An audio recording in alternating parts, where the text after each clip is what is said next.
puji dan syukur Bapa kami naikkan kehadirat-Mu. Oleh karena kemurahan dan campur tangan Tuhan sore hari ini, kami anak-anak-Mu sudah berkumpul di tempat ini di Gereja Gidi Margi Rahayu dalam keadaan sehat, dan kami mengucap syukur Tuhan oleh karena kemurahan Tuhan dan kasih setia Tuhan. Cuaca di luar boleh cerah, matahari boleh bersinar. Kalau tadi pagi kami melihat cuaca begitu mendung, bahkan sudah sempat gerimis.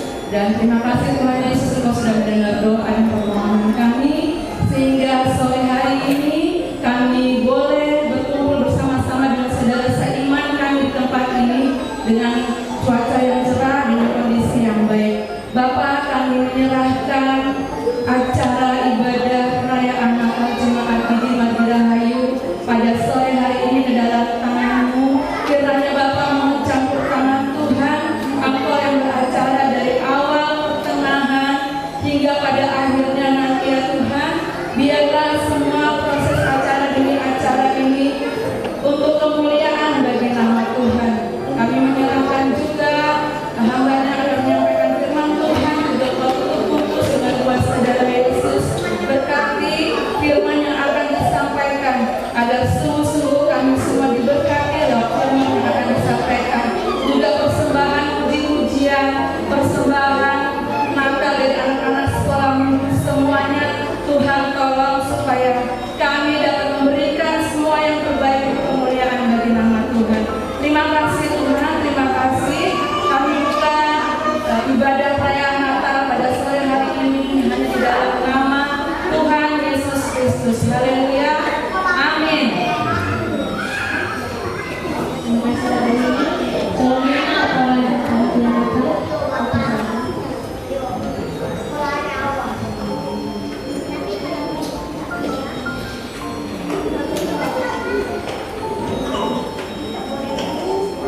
Selamat sore Bapak Ibu. Salam oleh BSM Hamasya. Salam BSM Hamasya. Terima kasih untuk waktu yang sudah diberikan. Izinkanlah saya mewakili Panitia Natal untuk menyampaikan laporan Panitia Natal tahun 2023. Panitia Natal tahun 2023 Jemaat Gidi Margi Rahayu dibentuk oleh Badan Pekerja Jemaat Gidi Margi Rahayu dengan nomor surat penunjukan nomor 04 Gidi ML Datar NDR Romawi 8 2023 tertanggal 6 Agustus 2023 dengan beranggotakan 11 orang. Dan sejak tanggal ditetapkannya Panitia Natal Jemaat Gidi Margi Rahayu mulai bekerja dan melakukan beberapa rapat sehingga ditetapkan hari dan tanggal perayaan Natal Jemaat Gidi Margi Rahayu yaitu pada hari Selasa tanggal 19 Desember 2023 dengan rencana anggaran biaya sebesar Rp27.500.000 belum termasuk bakti sosial. Dalam pelaksanaan perayaan Natal tahun 2023, Panitia Natal juga akan melaksanakan bakti sosial dengan berbagi kasih, dengan membagikan sembako pada keluarga-keluarga tetangga gereja, RT Jalan Panti Asuhan, dan anak-anak sekolah minggu simpatisan dengan anggaran biaya kurang lebih Rp6 juta. Pembiayaan perayaan Natal tahun 2023 dihimpun dari pertama, kotak persembahan khusus, yang kedua, sumbangan sukarela dari jemaat melalui amplop Natal, dan yang ketiga dari kas jemaat. Rincian anggaran yang diperoleh yaitu yang pertama kotak persembahan khusus 8 kali persembahan sebesar Rp6.923.000. Yang kedua amplop Natal sebanyak 26 amplop sebesar Rp20.550.000. Yang ketiga dari kas jemaat sebesar Rp5 juta. Total dana yang terkumpul sebesar Rp32.473.000.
Buat Bapak Ibu yang masih kuat berdiri saya persilakan, tapi yang sudah sepuh tidak apa-apa bisa duduk di tempat duduk.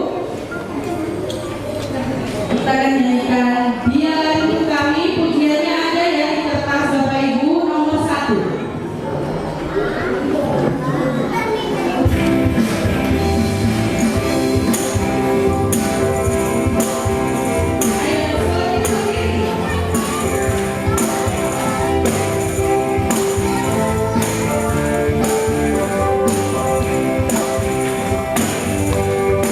Dialah hidup kami, Dialah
karena anugerah-Mu, dan kami punya anugerah juga untuk dapat membaca dan merenungkan firman.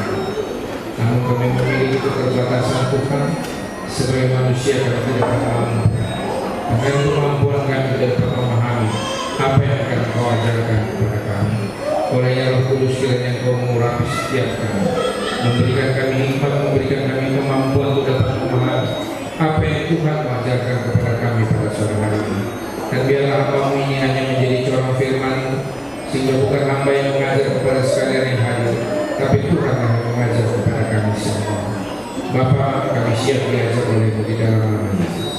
Amin. Bertemu di jalan, jangan malu-malu tegur, karena mungkin saya belum bisa mengenal semua, karena saya harus melihat orang yang banyak, tetapi Bapak Ibu hanya melihat saya sendiri di sini.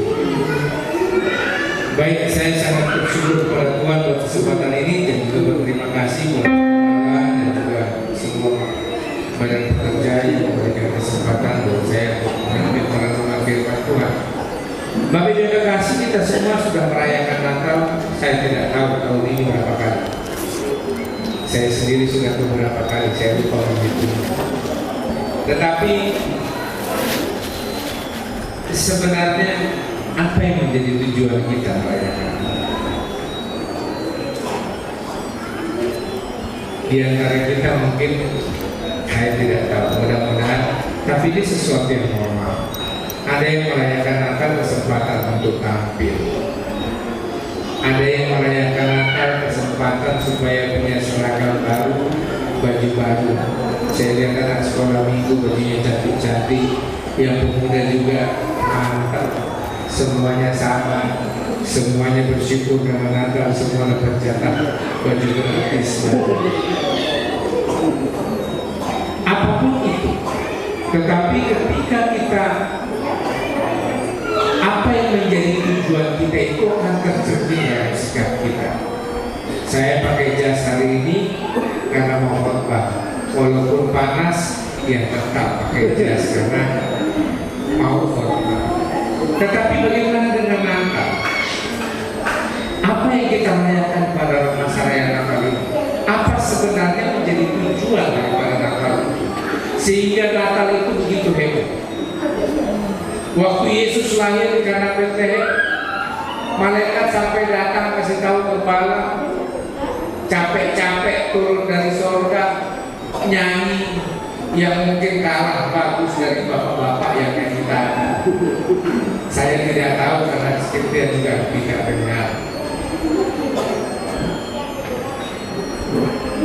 Apa pentingnya Natal buat kita?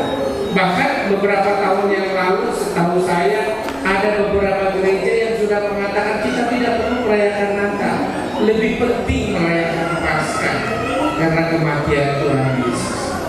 Nah, Bapak yang terkasih, hari ini kita akan belajar untuk melihat bagaimana apa sih sebenarnya pentingnya. Kenapa kita harus merayakan Natal? Karena Natal adalah peristiwa kematian Tuhan Yesus dan kebangkitannya itu seperti dua sisi mata uang yang tidak terpisahkan. Mengapa? Karena tema ini yang menjadi penting. Yohanes 1 ayat 14 dikatakan, firman itu telah menjadi manusia dan diam di antara kita, dan kita telah melihat kemuliaannya, yaitu kemuliaan yang diberikan kepadanya sebagai anak tunggal Bapa, penuh kasih karunia dan kebenaran. Berita utamanya adalah firman itu telah menjadi manusia. Memang kita pakai kata inkarnasi di sini supaya cantik, supaya ngetop. Walaupun sebenarnya saya kurang setuju dengan kata ini. Karena kalau kata inkarnasi berarti seseorang ketika saya berinkarnasi, maka masa lalu saya stop, saya menjalani hidup yang baru. Tetapi Tuhan menjadi manusia, dia tidak stop ketuhanannya, tetap jalan, manusianya juga jalan. Cuma kita sebagai manusia punya pemahaman yang kurang barangkali, kurang pas, karena memang Tuhan kita tidak bisa dibandingkan dengan keadaan kita. Bapak yang terkasih, mengapa kelahiran Yesus sebagai manusia itu sangat perlu ditekankan? Karena ini erat kaitannya dengan karya penebusan Kristus. Yesus harus mati di kayu salib untuk menyelamatkan kita? Karena sebagai Tuhan sebenarnya bisa saja Dia melakukan banyak hal. Bapak Gembala, saya ampuni, saya kan Tuhan, nggak perlu capek-capek bertobat dan dibaptis. Saya ampuni sekarang seperti orang yang disalib di samping Tuhan Yesus, bukan? Karena Dia Tuhan, tapi Dia harus turun dan mati. Kenapa harus seperti itu? Karena karya penebusan itu menggenapi utang piutang. Yang mati adalah manusia, maka harus dibayar oleh manusia. Itulah sebabnya penekanan kelahiran Kristus sebagai manusia menjadi pokok dari pemberitaan Natal ini. Sehingga ketika Yesus disalib sebagai manusia, Dia menebus manusia. Manusia yang tidak berdosa membayar manusia yang berdosa. Makanya karya penebusan yang lain harus diulang-ulang. Saudara-saudara kita di seberang tiap tahun harus korbankan sapi, kambing, domba, karena itu berulang. Tidak bisa lunas. Ketika domba dibayar dengan manusia, tidak bisa lunas karena angkanya tidak cocok. Saya pinjam uang kepada Bapak Gembala 100.000, saya tukar sama emas 1 gram, cocok tidak? Tidak pas, karena 1 gram nggak tahu berapa sekarang, 900.000 sudah. Saya pinjamnya cuma 100. Tidak apa-apa Pak Gembala, ini saya ikhlas, saya rela, tapi tidak lunas. Pak Gembala akan merasa, aduh, saya cuma kasih pinjam 100, saya dikasih emas 900. Tidak nyaman, ada perasaan tidak plong. Nah, Bapak yang dikasih, kelahiran Kristus sebagai manusia itu menunjukkan bahwa karya penebusan di kayu salib sah, manusia bayar manusia. Itulah sebabnya firman Tuhan berkata, kamu telah lunas dibayar.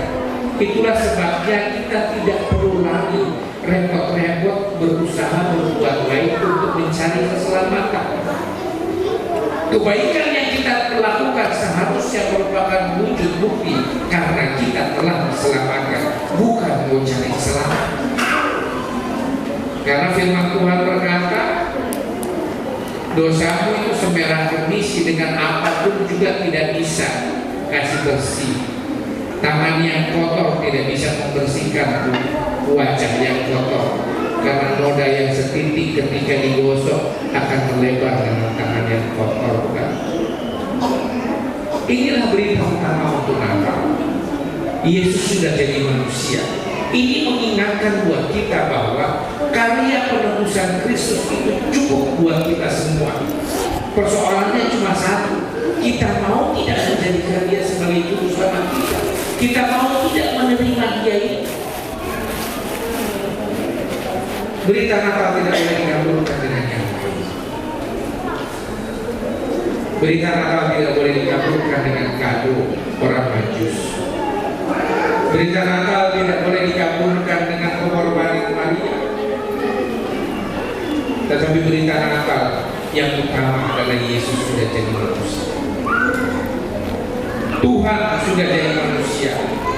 Dia bukan berubah bentuk, tetapi Dia menjadi seorang manusia. Ini perdebatan yang cukup panjang sebenarnya. Waktu saya menerima tema ini, saya pikir jangan-jangan saya disuruh menjelaskan tentang Yesus Tuhan atau bukan. Sebenarnya bagi orang Kristen tidak peduli Dia Tuhan atau bukan, tetapi Dia juru selamat.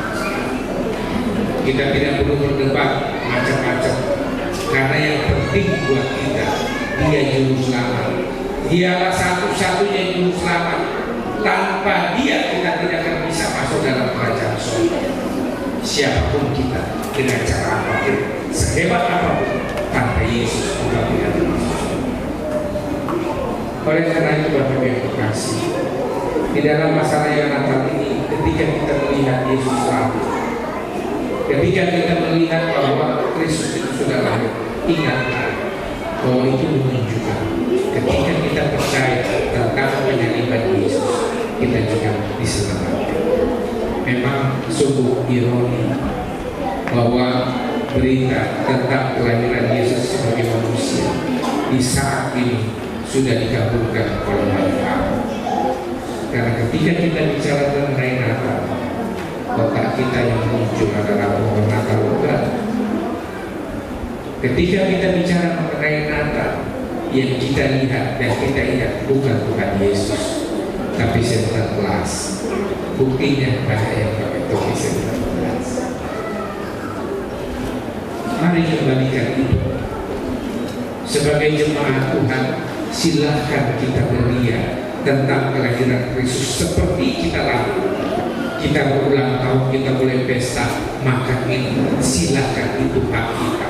Tetapi jangan lupa beritakan bahwa Yesus lahir sebagai manusia untuk menyelamatkan engkau, untuk menebus engkau yang manusia, supaya engkau selamatkan. Itu berita-berita utama, bukan yang lain. Jadi Bapak Ibu yang kasih, mari kembalikan cara yang benar, sehingga firman itu benar-benar menjadi manusia. Ini menjadi pemberitaan buat kita, bukan saja pada bulan Desember ini, tetapi sepanjang tahun baru, tahun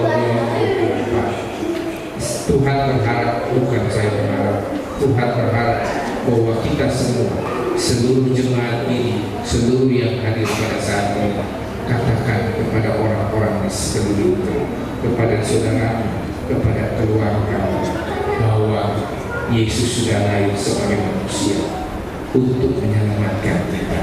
Karena hanya satu jalan manusia bisa diselamatkan, dengan jalan ditebus. Manusia bayar manusia.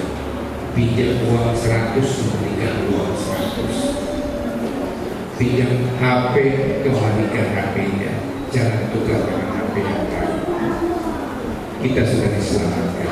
Kabarkan itu kepada orang lain.